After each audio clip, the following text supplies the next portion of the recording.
Earned value is just an indication that 50% project is planned, 60% is planned, 40% remaining. So it is just giving you indication that how much is planned, how much is remaining. Earned value is also an indication. It is telling you that 50% you have earned, 50% scope of work is finished, 50% is remaining. So it indicates you only that how much you have done, how much is remaining. Similarly, actual cost is also an indication. It tells you that how much cost you have spent, how much cost is still remaining. So this is not giving you any conclusion, it's only giving you the information, indication. Schedule performance index. This is a KPI, because if somebody tells you your SPI is 0.85, now you know that you are behind the schedule. So anything which is giving you any scalar value which is giving you the result, which is making you in a position to take decision making whether yes or no, or to give any particular opinion, it's a KPI. Why it's a KPI? It's a key, it's an important thing, because we are assessing that any important thing we are assessing, it's a key performance index. It is telling the performance. So whenever the term performance comes, that means you are comparing one thing with something. So performance of a class student is referred to as its grade, A grade, B grade, C grade. So if somebody is telling you that the performance of this student is A1, grade A1, so that means this student has performed in all the subjects above A1 or at least A1. So this is simply a KPI we have already said. So if somebody is telling you that your schedule performance index is 1.1, so that means if you see the formula, earned value divided by planned value, so that shows whatever you have planned so far, you have done 10% more or 10 times more or 0.1 times more than that. So this is a KPI giving me a conclusion. Cost performance index, it's also a KPI. It tells you that how much you have spent in order to earn.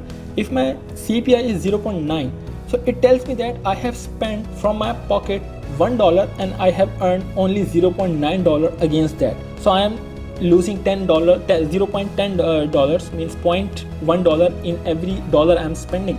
So this is giving me a conclusion. Schedule variance, it also tells you that if you are in negative minus 2.5, so that tells you are behind the scope of work. Whatever scope you have planned at any particular time period, at any status of the project, you are behind that your target, your goal. Cost variance is also telling me that whatever you have earned from the client, from the sponsor, in order to earn that, your variance is more. For example, you have earned your payment certificate so far is 55 million and your cost in order to earn that is 60 million. So 5 million of any XYZ currency, you are behind, or you have spent more than that. So this is also a KPI which is telling me that whether it's a good thing or a bad thing. Estimate to complete, it's indication, not a KPI, because estimate to complete telling me that okay, 65% actual cost has been spent, 35% remaining. So it's just an information. It doesn't tell me that whether it's a good thing or bad thing. None of the parameter of earned value will give you the final result, the KPI, unless they are at least combined with some other value and compared. SPI comes when you combine earned and planned value to check the result, the calculation. Cost performance index comes once you combine earned and actual. Similarly, estimate to complete will never come alone. You need to combine it with something when you then you will be able to get the KPI.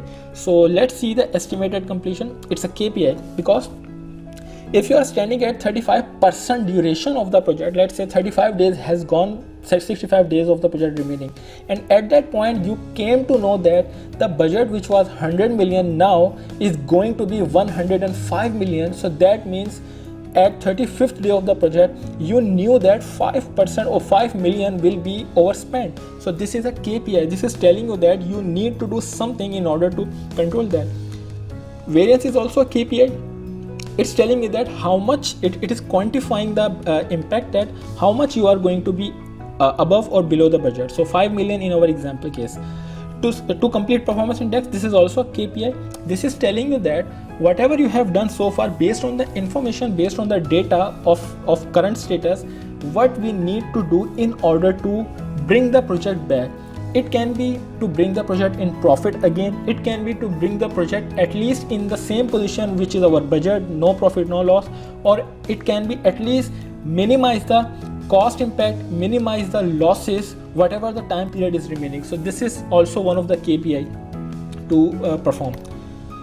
Okay, now we need to see I told there are three types of analysis we do in earned value management: descriptive analysis, then there is a predictive analysis, then there is a prescriptive analysis.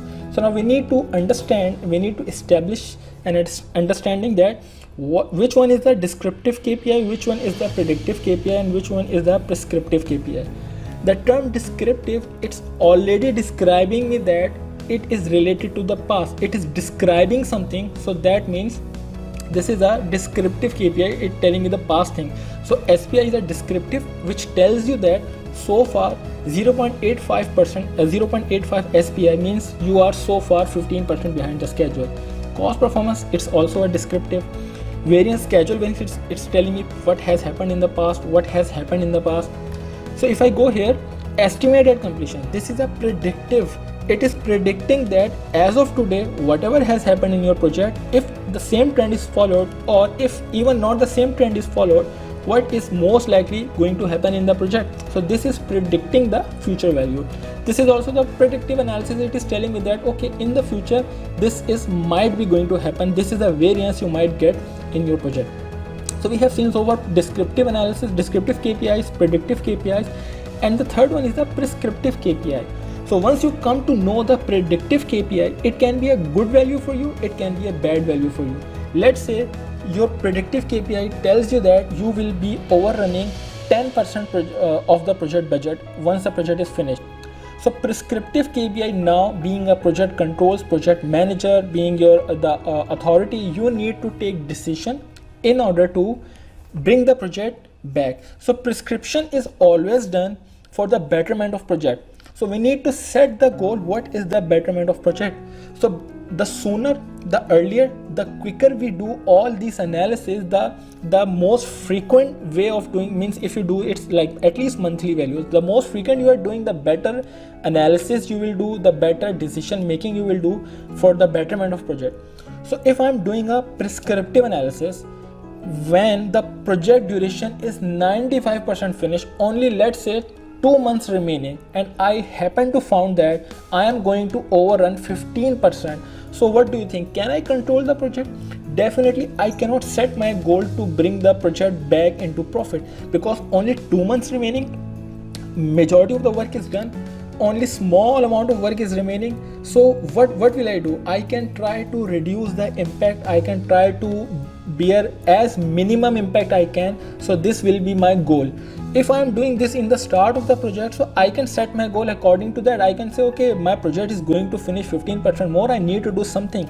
Then I will see how much is the scope remaining, how much is the budget remaining, what my estimated completion is telling me. So considering all these things, I will go into the reports, I will find which areas are giving me the problem, I will go into that areas. So this is the purpose of having data analytics, that I can find all these parameters for each of the criteria of the project I have set, or the goal of the project I have set. If I found that the predictive analysis is telling me that you are going to overrun in electrical items, so I need to prescribe electrical part that this needs to be controlled. So in order to do that, I need to have a data analytics completely having a complete robust system, so that I can go and drill down and check whether it is really a good information, whether it is not happening. Maybe information is malign, maybe somebody has manipulated. So we need to work for that, and that's why we have developed a very confined data model where nobody can even type a single thing. Everything is happening in the Primavera. So we know that whatever has happened in P6, then the same data is coming automatically in our data system, data model, data structure, and then we will be getting all these values instantly. So this will make our analysis very easy. This will make our effort very minimum in handling the data rather than understanding. So we can do analysis very quickly or very efficiently.